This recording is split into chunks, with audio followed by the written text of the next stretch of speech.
Om Asato Ma Sadgamaya Tamaso Ma Jyotirgamaya Mrityorma Amritam Gamaya. Om Shanti Shanti Shanti. Om. May the divine lead us from the unreal to the real, from darkness to light, from death to immortality. Om, peace, peace, peace. Welcome to the Sunday service. And as you see in the background, is different from Vedanta Society of Toronto. In fact, I am in Montreal and at a devotee's house. And this is the shrine of the devotees who had made the Holy Mother at the center, and Sri Ramakrishna and Swami Vivekananda are sitting there too. They are very devoted to Holy Mother Sri Sharada Devi.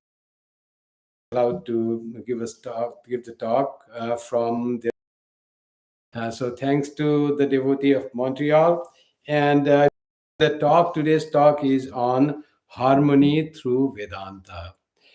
Vedanta believes in harmony because of its very basis. The very word Vedanta is the culmination of knowledge. When we are full of knowledge, there is no discord. There is only harmony. So we'll explore how Vedanta is helpful in harmony. First, what is harmony? Harmony is the combination of different, in music it is generally said, combination of different rhythms and chords to make a beautiful rhythm music. Combination of different sounds makes a wonderful music, wonderful choir. Then you call all notes of the music are blended in harmony to bring out a soothing, wonderful music. Like that, in the context of ideas and thoughts and faith and religions, the harmony means different kinds of ideas and thoughts about religion, about the various things, but all are have they do they have to conflict and fight with each other, or has there to be only one type of idea and and all other ideas should not be there, or the different ideas of religion, can they coexist? Not only coexist, they can make a beautiful music for the humankind in this world. Is the existence of various faiths is good for humanity, or is only one type of idea is better for humanity? Because we often find a lot of fight and battle and even so much cruelty committed in the name of religion. So what is the solution to get rid of this strong, this urge of religion that people have great and they are greatly clinching to one idea of religion. So it is very in the human heart. You cannot just say religion is not important. There could be more peace without religion in the world. No, human being cannot live without religion, without faith, without such faith in God, faith in afterlife. Human beings just cannot do. Civilized person just cannot do. Only animals can live, or those who call themselves very rational and logicians or materialists. They think that they can survive. But for the rest of the vast humanity, religion is a must. Now, some try to say my religion is the thing best to give solace and heavenly, excitement and pleasures after you die, and like that thing. But is that only one kind of religion should survive in the world, or many religions should be there?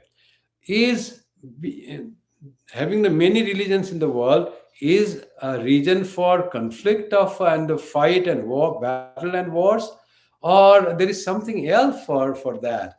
Is it the fault of religion, or the fault of people who utilize religion and religious faith for something else? So, and what is really the Vedanta's view in this, in having the various religions in the world? What Vedanta says, that Vedanta says only Vedanta should be there, only Vedantic idea. So we will try to explore that harmony through Vedanta. Not that harmony in Vedanta, but harmony through Vedanta. How what Vedanta says about living in harmony and peace, and what is its idea about various religions that exist in the world. So, first of all, what is harmony? Just I tell you, living in harmony and peace means that we should live in cooperation with others in every matter. Cooperation, help, assistance with others. Others means it can be of any any nationality, linguistic group, or cultural group, or any group that we live in the world together. Now the world is global village. We come in touch with so many different kinds of people having different language, different food habits, different race, and different skin colors, and yet we are all human beings. We are all children of same God who has created so many varieties of human beings. If it was not needed, if God would be happy or the world would be better if we created only one type of race, one type of language, one type of culture. Wouldn't God create that? God means God sees that there is should be diversity. Diversity and variation, that is the law of creation. Without variation, there is no creation. Creation means that there has to be varieties, and all varieties, various types of people, and various types of ideas, various types of learnings should exist in the world. And how do they live with each other? Should there be, because there are varieties, should there be always fight and friction among them, or can they live happily together with respecting others, cooperating with others, helping with others, treating each others as brothers and sisters? So that is the way that Vedanta will try to explore. So uh, Vedanta tries to say that religions can exist in harmony. Harmony preaches the pluralism and their coexisting in peace and understanding. That coexistence of different faiths, they can be there, they should be there. There should be different faiths, and they can and should live in peace and harmony by respecting not only one's own faith but all others' faith. By respecting others' faith, that means we respect the people who profess other faiths as our co-travelers in the path of bliss. There are also co-religionists. Sometimes they say co-religionists too, only to belonging to their own faith. It's not that. Co-religionists means those whoever believe in religion, they are co-religionists. They are our brothers and sisters. We all are trying to find the ultimate bliss in reaching that goal, who is God. But God may be different name. God may be called Allah by some by Brahman by others, by Father in heaven by others, Jehovah by others. But it is same being that is denoted through different names. That is the standpoint of Vedanta. Now, religious pluralism is a fact. Religion is a universal phenomenon and in the human society. And in spite of strong anti religious forces working for its effacement, it exists with strength and as beauty and solace of human civilization. There have been onslaught of religion as whole, not on particular religion, not on one religion acting on others. There have been very strong intellectual forces that worked upon religion, seeing religion itself is the cause of strife and conflict and friction and death and battle. So there should be no religion in the world, no religion at all, no faith, no Christianity, no Islam, no Vedanta, no Buddhism. All these are the cause of conflict and despair for the human society, giving so much trouble. By seeing some incident, they come to that conclusion and think that if we remove God and faith from the face of the world will be wonderful place to live in. No God will be needed. Only how can I enjoy? How can there be materialistic progress, science helping, and the biology and medical science trying to increase the lifespan and the world will be beautiful to live in, something that way. And they have a strong voice for that, strong logic. They want to promote that. Your thought of God is just your imagination, and all that has been written thousands of years ago, when nothing so much was known in the world. Through scientific discovery and technological advancement, you are holding on to that and consider that to be the truth without even experiencing that what is written there. And that is the reason of your blind faith. And all that is written is your superstition. Somebody wrote somewhere without he knew or she knew or not, just they wrote out of their figment of their mind, and that has caused all the trouble. Giving all such logic, they want to efface religion from the world. In strong voices, in strong logic and reasoning, they try to do. Some say God is dead, no more God is needed for us to survive and survive with happiness. But in spite of all that, religion is a fact. Faith in God is the very core of human heart, human soul. Human soul cannot exist just by bread. The man cannot live on bread alone, said Christ.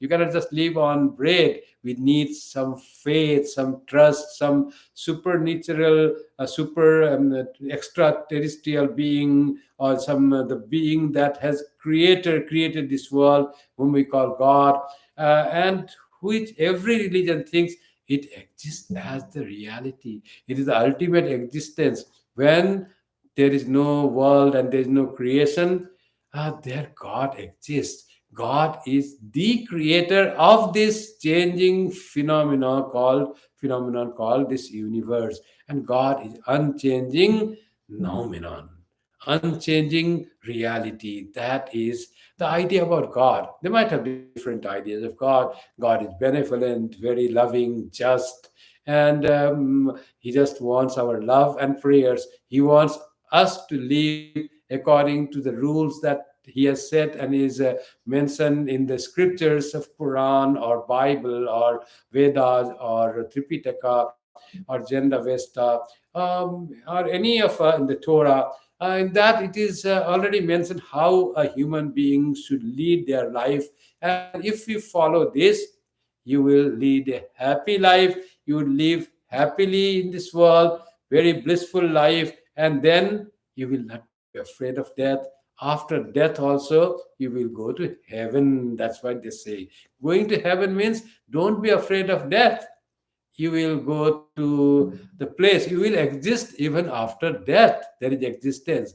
Materialist scientists and atheists, they say, after death, where is God? When death is there, you just merge in the soil, or you become an ash if your body is cremated. You are no more there, nothing is left. That's the idea of some of the atheists or materialists. In Charvaka, our great atheist,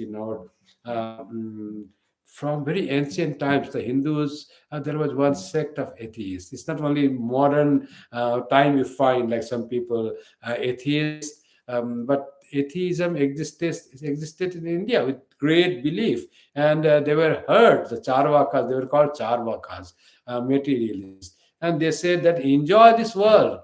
Don't think for morality and all that. Just enjoy by whatever means you can. And if you do that, after death, what remains? Nothing remains. Bhasmi bhutasya dehasya punaragamanam bhuta. When body is just made into ashes after cremation, where is there coming back? When some scripture says that after birth there is death is inevitable. And jatasya hi dhruvo mrityu dhrubam janma mritasya cha.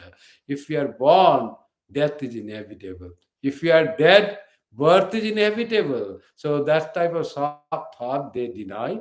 They spoke against that. They tried to impress human beings with their own thought, because they could not dive deep into the inner recess, inner core of human personality. Just the body. They say, Bhasmi bhutasya dehasya punaragamanam bhuta. They even didn't know that when this body becomes ash or is merged in the clay underground, it does come back, because death is just degeneration of the body to its elements, to components. And those very components will combine together to form another body. They are the building block of a body. So even they didn't recognize where is their coming back. As it will come back, not as your ego perhaps, but it will come back in the body, human body of some other human beings. So there is recycling of the body, the material that makes our body has been made many times. The body has been made by this very material in some other body. So this is all recycling, wonderful recycling. God is the wonderful, makes a wonderful recycling process.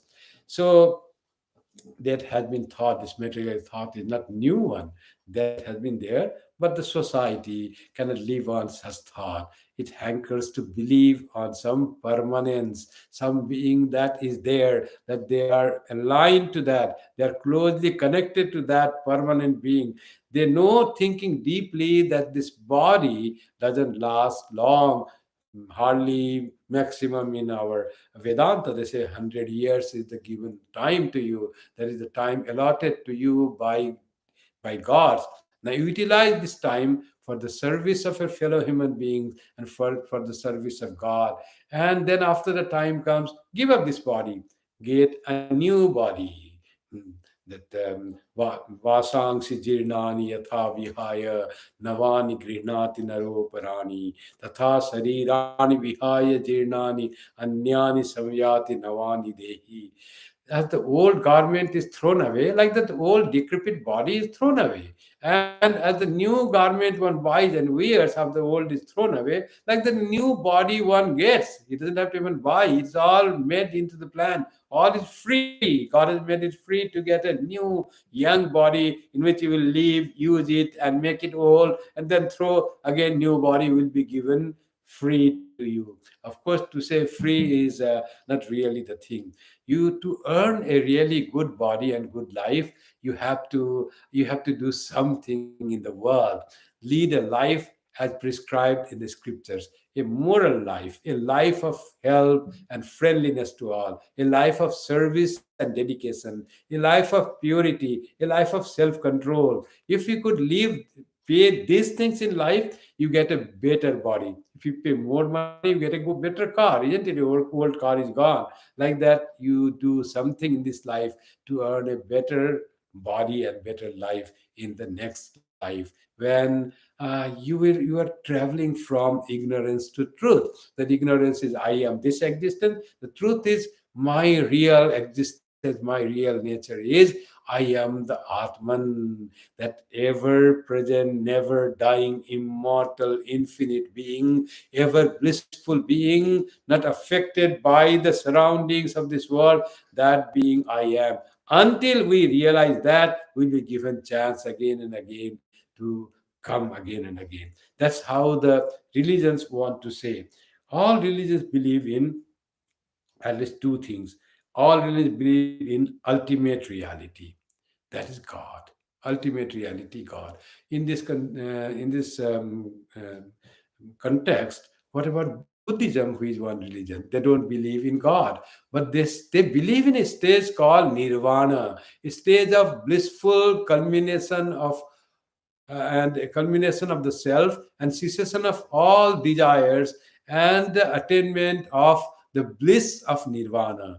That is what is God, according to our idea. Those who believe in God, they say when you reach God, there's only joy and bliss and no suffering, no conflict, no worries. You are given that for permanence. Exactly same idea is there in Buddhism about the idea of nirvana, that you attain either in the life itself or at the time of death, you attain nirvana.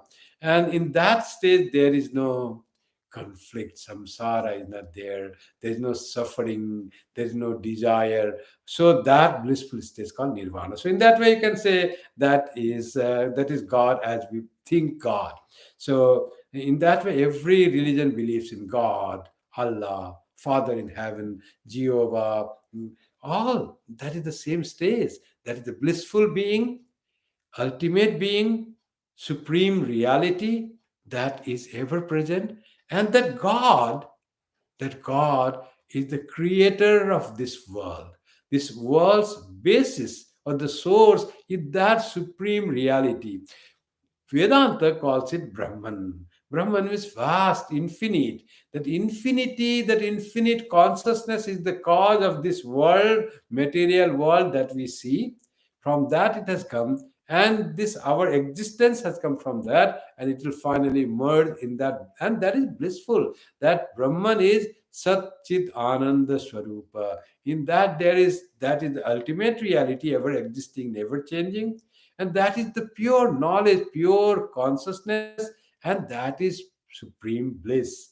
And that we call God or Allah or Jehovah or Father in heaven. All that is the concept of God in all religions. So all religions believe in supreme being, which is different from what we see in the world, ever changing and born and getting destroyed, or born and getting created and destroyed, born and dying. The God is neither born nor does it die. It ever exists, it never changes. So that type of concept all religions have. Another thing is that all religions believe in life after death, that when we die, we are not annihilated. It is not like breaking a clod of clay and converting into amorphous uh, some pieces, small particles of grain. It is not something that you are gone. Nothing remains. No, after death also there is life. Some say you go to heaven. Some say you go to hell. But you exist. Some say it is not. It is eternal hell or eternal heaven. After you do something wrong, you go to the hell and suffer for eternity. And I say, no, you do good and you enjoy for eternity, no change after that. And Vedanta says there is karma. As you work, that you will get. If you work good thing, you will attain to heaven and enjoy for time being. And when your karma, good karma finishes, then you come back to the world, again work. If you do bad work, you go to hell. That also you get punished. And then again you will come back to the world. There is a chance. It's not eternal hell or eternal heaven. It is also recurring hell and recurring heaven, as is the recurring earth world. So that is the belief of Sanatana Dharma or Hinduism or Vedanta. And but the common thing is the human being does not die, does not finish. End is not there after the death of the body. All religions believe in that. Even Buddhists believe that whatever karma you do in the world, that will prompt you to get another life. That karma will be born. There is no jivatma, but that karma will be born, and that person, that being, whether it's the same being or other being, doesn't matter. But karma will make that being born and experience the karma that is earned in this world after death. So after death, there is life. All religions believe in that. So that is the common in all religions. All religions have produced exemplary characters whom we call great world teachers. So wonderful about the religions. What a life of Jesus Christ. Jesus Christ's life, Swami Vivekananda read, and he said, uh, the Hindus, where Vedantists cannot think of Jesus anything else other than Avatara. He is God incarnate. Prophet is a smaller word for him. He is God Himself that has come to the world. Son of God is also the complete expression of Christ. Christ is God Himself. That's how a Hindu would believe by studying his life, by reading his messages, his teachings. That's so novel, so sweet, so beautiful, so pure, so self-sacrificing life of a, who lived in this life as a human being, but was more than a human being. He is God incarnate. What a wonderful life of Zarathustra, life of Guru Nanak, life of Shankaracharya, life of Rama, life of Krishna. All these are great world teachers. And every being in Islam also, there have been many saints. Life of Muhammad who have read. That is also, I have not read thoroughly the life of Muhammad, but Muhammad, those who have read how much they love Muhammad in their life. Though in their religion it is said you should love only God. Muhammad was not anything divine. He was a human being chosen by God. That's why he is called prophet. They don't want to divinize human being, divinize Muhammad, but they say he is special among human beings, specially chosen. He is chosen to give my message, Lord's message to the humanity. That's why he is called prophet. Like some like to call Jesus also prophet. We like to call Ram. We have many prophets in Sanatana Dharma, in Vedanta, Shankaracharya, Ramanuja, Vallava, all these Madhva, all these are great prophets, and there have been hosts of that. I'm naming a few very prominent prophets of different sects of Vedanta. So there have been exemplary world teachers that have been produced by all religions. So religions have enriched the world. Swami Vivekananda says about Sri Ramakrishna, Jagabhushana. Oh Sri Ramakrishna, you are the ornament of this world. Without you, world will not be so beautiful. World has become much more beautiful and charming because of your presence in this world. In the history, 175, 180 years ago, you are born, but your birth and your sojourn in this world for 50 years, it has become like the great, beautiful ornaments in the crown, and it has made the world so wonderful and charming and livable. How much he has given to the thought in the world, how much he has given to the spirituality, how much he has, Sri Ramakrishna has enriched the spiritual life of humanity, not only particular religion. Sri Ramakrishna was so profound spiritual personality. He was though born and lived in Hinduism, but he transcended the boundary of Hinduism to encompass and to reveal himself to belong to whole humanity through his life and teaching of so much broadness. Love all as your own brother and sister. Not the love all Hindus. It's not that way. It's love all, everyone. And how Holy Mother understood Sri Ramakrishna's teaching, and also by her own being great spiritual teacher of mankind, how Holy Mother lived and said her life. All are exemplary great world teachers produced by those who practice Vedanta. And what to say of Swami Vivekananda? One Sri Aurobindo used to say, Swami Vivekananda took the world in both hands and shook it to remove all the dross and dirt that was accumulating in the world's thought of this separation and disharmony and discord and battle, and make it clear from that to make the world livable in peace and joy and friendliness. That's what the power of Swami Vivekananda, the chief disciple of Sri Ramakrishna, was. Saying this, it's not a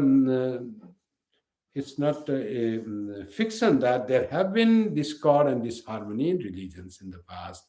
Uh, it is because of not understanding. When they find battle and commitment of cruelty in the name of religion, and one religion attacking other religious people, it's not because of religion attacking other. It is the followers who claim to be the followers of religion but are not true followers. True follower of religion is called bhakta, a devotee, a true follower. The follower will can do nothing but love all beings. He will go beyond the boundaries of his own religion, and he'll be accepting all religions. That will be his nature. So, Tulsi Das says the heart of a devotee is not like only butter. Butter melts when there is heat. Heart of a devotee melts when he hears of some heat, some trouble in others, some pain in others, some tapa in others. His heart melts. So only by hearing the devotee's heart melts. That is devotee, not devotee of Hinduism, devotee of any religion. If you read the life of great saints of Islam or Christianity, Saint Francis, Saint Brother Lawrence, all these are so great saints who saw God everywhere, who lived for other beings, who didn't mind how they suffer, who lived for and love for God was so much in them. So in every, the story of Rabia in Islam, or our saints in Maharashtra, or in Bengal, our Kamala Kanto and Ram Prasad, Bama Kappa, all these are the great stories of great saints all over India. Like I was telling yesterday about the story of uh, Kanakadasa in Karnataka in India. A great, great world teacher, great devotees, so much filled with love for God, and every religion produces that. But misunderstanding that when you know only little knowledge is dangerous, little understanding dangerous. That is so true for religion, so more true for religion, because religion is something we become very obsessed by the idea that I belong to religion. Any little thing and become that obsession tries to make us dogmatic and fanatic. When that fanaticism comes, you love a religion without fully understanding what religion is, what is the real basic teaching of a religion, what your religion wants to lead you, where your religion wants to lead you. You don't understand that, and yet understand a little, and that little understanding makes you dangerous. It is dangerous for you and dangerous for the society, and dangerous for your own religion also, because you don't know the true purport and true teaching of the religion. And that makes the problem, gives bad name for the religion. Others think that, oh, all people professing that religion are like that. They are just fighting and quarreling and like that, but it's not true. So the problem of those fanatics and dogmatic in religion is not that they don't understand or try to understand the basic principle of other religions, but they don't even know the basic core of their own religions. And that's why they tend to fight with others. And others also, in other religions also, there are such. Not that only in one religion there are fanatic people. In other, every religion there are some. So that is the main problem. There is the conflict because of this fanaticism. So conflict is caused by that my prophet, my book, my way alone is right. Just the name. My prophet is, Islam says, the Prophet Muhammad is the last, and the last he said, and said it is the best, last and best. Now, it is difficult for everyone to say it is the best, for everyone has his or her prophet, or religion's prophet is the best. So we have to find the answer. That is, he's the best for me. So if you don't say me for me, and don't allow others to choose their own prophet and be guided by them in the path that they are trading, and knowing fully that they all will lead to the same goal, they will all reach the same peak of spirituality. That peak is one peak, but just we call by different names. Even your Mount Everest is called by so many different names. In Nepal, they call by different name. In China, they call by different name. Tibet's called by different name. In English, of course, it's called by Mount Everest. One peak, Mount Everest. Like that one supreme reality, God. Just by name, do they fight? Oh, this is not Mount Everest. This is this in Chinese. Chomo Langma is in Chinese. Do they fight each other? They say no. In English, what is called Mount Everest, in Chinese or Tibetan is called Chomo Langma. Bus finished. Then there is no fight at all. We reach the same summit. They climb from that side. They come from this side. So like that it happens. So God is also exactly that. So my book alone is to say the right thing. Your book doesn't say the right thing. That person has not read that book. The person who has read Quran has not read the Bible, and cannot because he has not read thoroughly, or with the spirit or attitude of finding the similar points. Always try to find a difference and fight. When you with that, you can find difference, and you can fight with anyone, with your own brother, with your own spouse, with your own children. You can fight, always searching for the discord and differences. There's no end of fighting if you only search that. Of you don't search at all. You know about that, and I'll consider that, oh, the things in Veda, they're all different. So, and you say, no, my religion says that. So that's why you just fight on minor things. The Hindus worship God in image. Buddha revere God in image. And some Christians, like the Protestant, don't believe in form. The Catholic believe in cross and the uh, Jesus on the cross. And then you start fighting. No, God is with form, God is without form. Just fighting on unnecessary thing without knowing God at all. They don't know God. On hot context, it has been described in the scriptures, also don't know. And they don't understand that people need different path to progress. They have different attitude, they have different background, they have grown up. Those who believe in God can be worshipped in and through image and photographs and symbols. They know that they can reach there. That's most convenient for them. Those who do not believe in God with form, they say, why you will worship God? They worship same God. This is the beginning. They will reach the ultimate God, that supreme Satchid Ananda that as described by the Sanatana Dharma or Vedanta, that they will reach in time. In time. So that they don't believe, and they start quarreling in the beginning, first stage. So that is the problem with all religions. That conflict happens because we don't understand others' religions. And not only that, we don't really understand our own religion. Religions never say that fight with others or be quarrel. They always say be loving to others, be kind to others, be charitable to others. That's said in every religion. These are the similarity points of similarity. If we read those and try to be together, there is the harmony.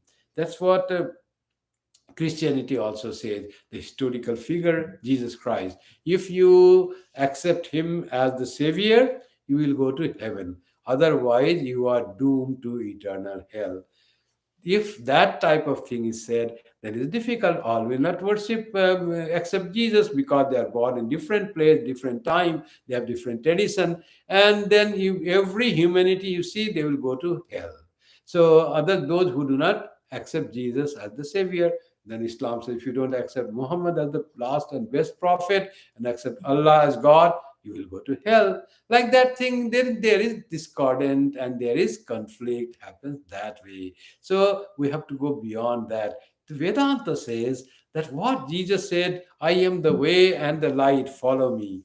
Then Vedanta will say, whom was that historical Jesus? He was representing the supreme God, supreme reality that has come and made into flesh. Your Bible itself says, in the beginning was the Word, and Word was with God, and Word was God, and that Word became flesh, and that flesh human being is Jesus Christ. That God has become Jesus Christ is said in the Bible. So why there is conflict? When Jesus said, follow me, that is follow God. Not you may not follow that particular person, Jesus. Wherever such exalted ideas come, follow that in your own place, in your own time. Sri Krishna even says, Manmana bhava mad bhakto madhya jimam namaskuru. Put your mind in me, your buddhi in me, and bow down to me. Sri Krishna says, but these followers of Sanatana Dharma and Vedanta are wise enough to say that Sri Krishna said not as Krishna the person, that Sri Krishna fully established in his supreme personality, in supreme being as Brahman, as Ishvara. He spoke these words. He said, follow Ishvara, love God in whatever form you want to love, and put your whole mind in that. Mana मय्येव मन आधत्स्व मयि बुद्धिं निवेशय निवसिष्यसि मय्येव अत ऊर्ध्वं न संशय. If you put your mind in me, your intellect in me, you will definitely go to the higher levels of consciousness. Have no doubt on that. So who is that mayi? Who is that me? That me is Ishvara, the God. So I represented God. That God has taken flesh, become flesh, and that is Krishna now. That God will come in future and become Chaitanya Mahaprabhu. That God will come in future and become Sri Ramakrishna, and many more. That God will come. Follow God whom you like, and put your mind in thought of God and reach that exalted state. Vedanta tries to say that thought of harmony. Vedanta says truth is infinite and it cannot be exhausted with the particular personality.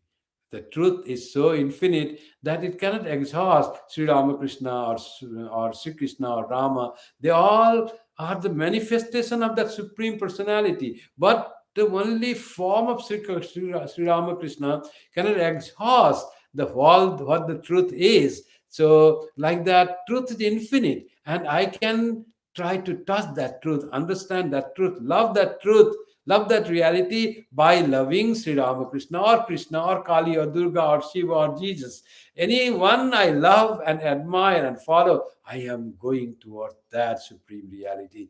That Vedanta says. Vedanta says that Ekam Sad Vipra Bahuda Vadanti. Truth is one, but wise people call it by various names and give various forms, and they are all wise, but don't just be caught with by the wisdom of that wise person. If he says I alone is the way, don't take in that way. God can be approached through various means, through various prophets, through by worshipping various avatars. All are adorable, all are adorable for all by humanity. That's all. Vedanta is so broad, but Vedanta is practiced and taught by Sri Ramakrishna.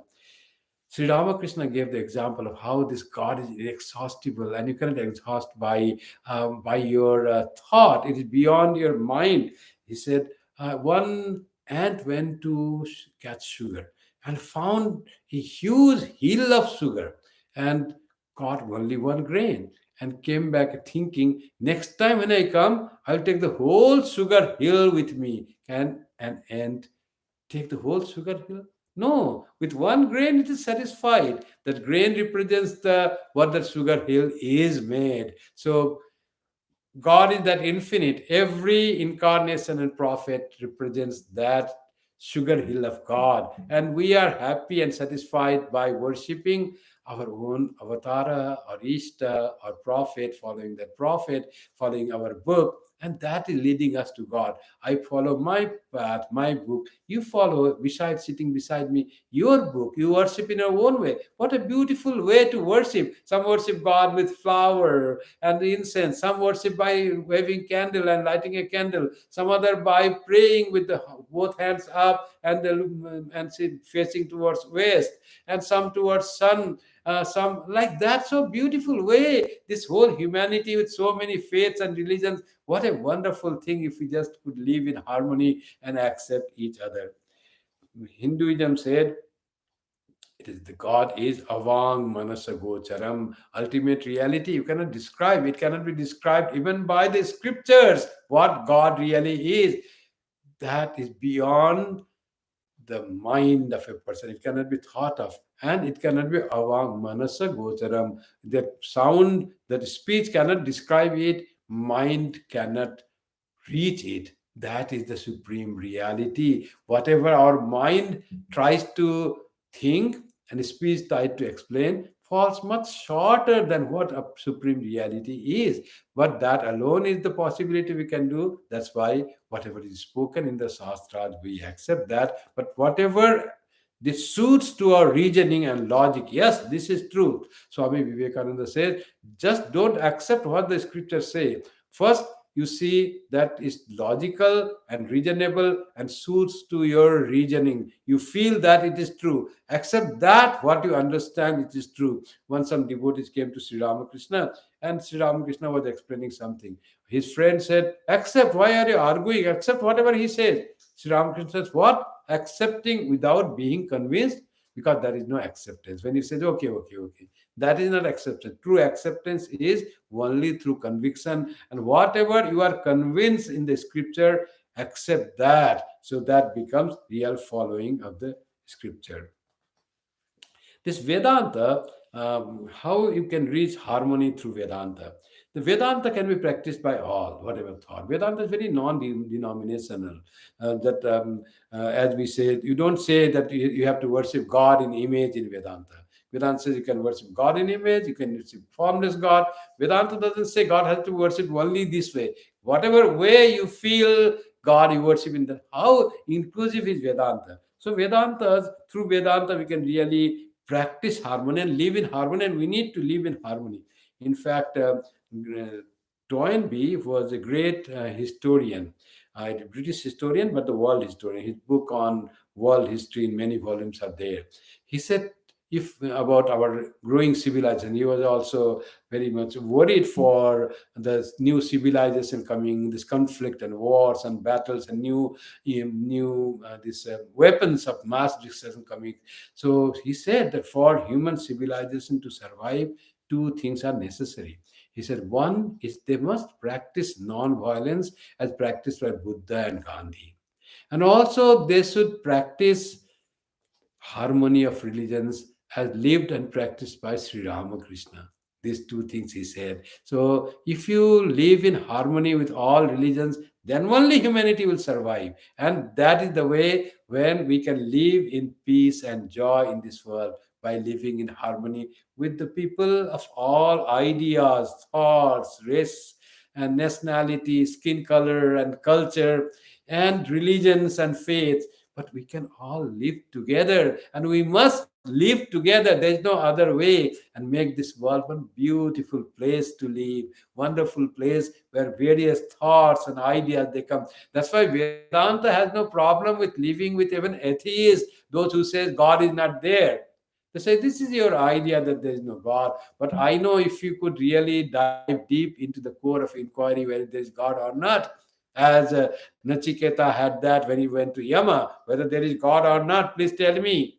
So, if you go with that open mindedness and search deep within yourself, you will find the truth. Call it God, call it reality, call it Atman, call it the ultimate truth. But whatever is there, you will find that you yourself will find it. So that's what faith Vedanta has, even in atheists, non-believers, materialists, in all those Vedanta has that faith. It's very all-inclusive philosophy and way of life.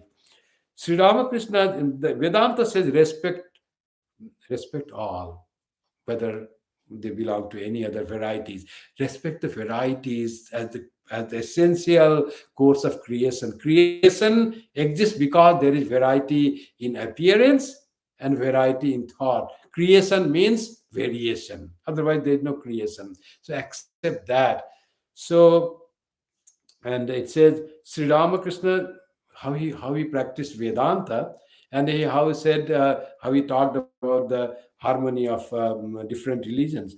Sri Ramakrishna practiced spiritual disciplines in so many denominations. In Hindus, is such a vast practice. Here is Tantra, Vaishnava, Shakta, Vedanta, Advaita, Vishishtadvaita. He practiced all, and then he found that all they lead to God, same God, experiences same, joy is same, beauty is same.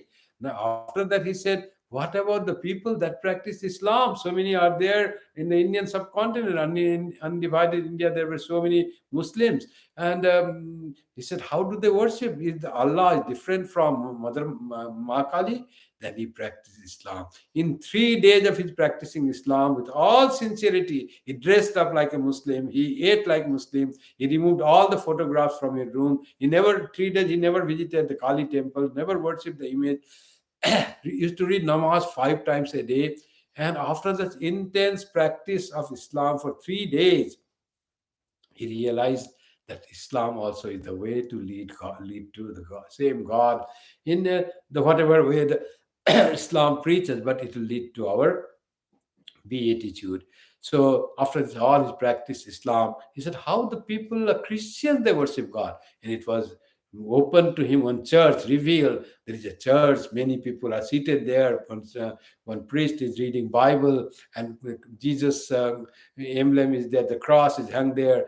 Full of faith and respect and love for God is there. Sri Ramakrishna was very much impressed with the worship that is conducted in the church. And also one day he saw in a photograph in the child with Madonna, he saw this Jesus became living. Mother Mary became living, and the rays of light that came into his heart, and it merged into them. The light from Jesus and Mary that came, that proved the truth of Jesus, truth of Mary, truth of that great prophet that was born some 2000 years ago in Sri Ramakrishna's time, 1900 and some like 1950 years ago, that historical personality was born, that he could feel that. So he also had one sitting there. He saw Jesus coming to him. Jesus then embraced to him and merged in his body. Like that vision Sri Ramakrishna had, and after that, all this revelation to him by the power of God, by the grace of God. And then he said, all has so many faiths are different paths to reach the same goal. Joto mot toto pot. As many paths, as many faiths, so many paths. Each faith is a path to reach that supreme being. Then how Holy Mother practiced harmony of religion, the follower of Vedanta. She never made distinction between this belongs to this religion, that belongs. To her came the people from different religions. Muslims came and the Christians came and the other religions came and different denominations, Hindus came. She treated everyone like her son or daughter, gave the highest respect for them, fed them, made them sit beside them, and they cleaned the place after their eating. There was no distinction between what religion that person belongs, whether that is good or not. One of them was a robber, was a highway robber, and he came, and how much respect Holy Mother gave to that Muslim robber. So that is in the history. How did it happen? Because she practiced Vedanta. By Vedanta, we can reach to that level of accepting all as the manifestation of the divine, one Brahman, one God that appears as Muslim and Hindus and Buddhists and Jews and any being, human being, each human face. The Swami Vivekananda says, "You each human face is the face of God. God reveals through the human face. Not don't ask for which religion he belongs. It is God that is manifesting through that's God's face. Why I believe in that religion and I believe in that God whom ignorant call human beings," says Swami Vivekananda. Every human face is God's face. Every life force is God's force. Every tree is manifestation of God. Everything that is here is manifestation of God. So this whole universe is the symbol of God. So universe and all the contents are worshipped as God. Swami Vivekananda preached that Vedanta's way of harmony and its inclusiveness in that way, no distinction, but everyone should profess and practice their own religion, knowing that all people are trying to reach the goal that I want to reach by following their path, and they will reach there. That faith, that trust in the goodness and beauty of fellow human being belonging to any religion, any culture, any faith, that person is a human being created by God. So that is adorable, acceptable. As my friend, when Swami Vivekananda said that because of that feeling that he had, the feeling of Vedanta's harmony, that he could stand and speak in Parliament of Religion, sisters and brothers of America. Immediately, everyone felt that they were sisters and brothers. They belonged to each other. They were not separate. What religion you belong? Who was Protestant? Who was Christian? Who was Islam? Who was Hindu? Nobody thought that. All felt that they belong. They are the children of same immortal God. They rose as as one human being and started applauding these very words, 5 words, simple 5 words, sisters and brothers of America, and they applauded for full 2 minutes. They were not willing to sit down, not tired of respecting the words and the feeling of Swami Vivekananda. This was the effect of harmony, practice of harmony through Vedanta. How Vedanta can lead us to the feeling and practice of harmony. Swami Vivekananda, that lecture at the end of Parliament of Religions on 27th September 1893 is very pertinent. His last few sentences, I will read those and I will complete with those. He talks about harmony that is must in the world, and that will come. We'll have to live together because we are children of same God. We'll have to live together. We'll profess different faiths, but we'll have live in brotherhood, sisterhood of. It's not the Hindu brotherhood or this Muslim brotherhood or Christian brotherhood. It's universal brotherhood. It is the human brotherhood where we all live together, professing different religions, practicing different faith, or no religion, no faith, but we'll all live together and enrich this world with this life of harmony by strengthening ourselves with the faith that we believe in, and yet receiving, embracing, touching with each other in this beautiful world. Let me conclude today's talk by reading Swamiji's last few lines of Swamiji's talk, last talk at the Parliament of Religion. If Parliament of Religion has shown anything to the world, it is this. It has proved to the world that holiness, purity, and charity are not the exclusive possession of any church in the world, and that every system has produced men and women of most exalted character. In the face of this evidence, if anybody dreams of the exclusive survival of his own religion and the destruction of the others, I pity him from the bottom of my heart and point out to him that upon the banner of every religion will soon be written, in spite of resistance, help and not fight, assimilation and not destruction, harmony and peace and not dissension.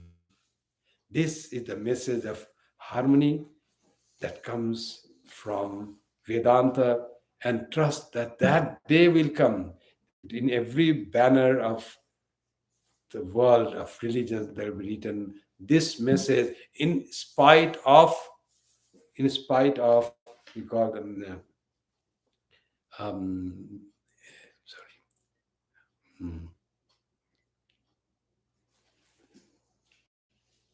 In spite of resistance. People may be there to resist about saying that. That doesn't matter. Dogmatic people are there. But it will be written soon in the banner of every religion. What is the banner? There is no religions have no banner. There's some have flags, but will there be written help and not fight and all that? There will be soon written no, it has not been written there. What Swamiji meant is the banner. Where is that banner in the religion? It is not in the religious insignia, but in the followers of every religion. Where is that banner in the follower of religion? In the heart of every religion. Every human being will feel this thing that we want to help each other. We want to assimilate each other's ideas, and whatever is good in them, we will add to my own idea and will be better human being. And I will live in harmony and peace, and there will be no dissension. There is so much points of similarity, friendliness, understanding, joy, commonality. I will explore that. I will live on that and exclude all that tries to say, as we understand now, some differences as a no, that is not the real thing that I want to inculcate. We want to inculcate. We'll inculcate what is there is commonality, what is there is that harmonizing, what is there uniting, that we will make, and will make the whole world, whole humanity a united force where all human beings live in peace and harmony. That is the message of Vedanta, and that message of Vedanta will be heard soon, and every religion will accept this message of Vedanta, that God is one. All faiths are different paths to reach that God. Different methods of worship are just the differences in the method of worship, in the means, but they all mean our spiritual progress, our progress towards that God. And what will happen then? Then will happen yatra vishwam bhavati ekanidam. Whole world will become like a huge nest where the chicks will be there living together. Whole world, where all will be cared and taken care and fed and protected by mother bird. And that mother bird is one God. She will, the divine mother, she will take care of all this. That is what Vedanta tries to say. Yatra Vishwam Bhavati Ekaniram. Whole world becomes one nest where we all live together in peace and harmony. Thank you very much. Now the closing chant. Om Shanti Shanti Shanti Harihi Om Tat Sat Sri Ram Krishnarpanamastu. जय श्री गुरु महाराज जी की जय। जय महामाई की जय। जय स्वामी जी महाराज जी की जय। जय गंगा माई की जय। जय भगवान बुद्ध की जय। जय ईशा मूषा की जय। सर्वस्तरतु दुर्गाणि सर्वो भद्राणि पश्यतु सर्वसद्बुद्धिमाप्नोतु सर्वत्र नन्दतु। Hari Om Tat Sat. May all be freed from dangers. May all realize what is good. May all be actuated by noble thoughts. May all rejoice everywhere. Oh, peace, peace, peace be unto us all. Thank you very much.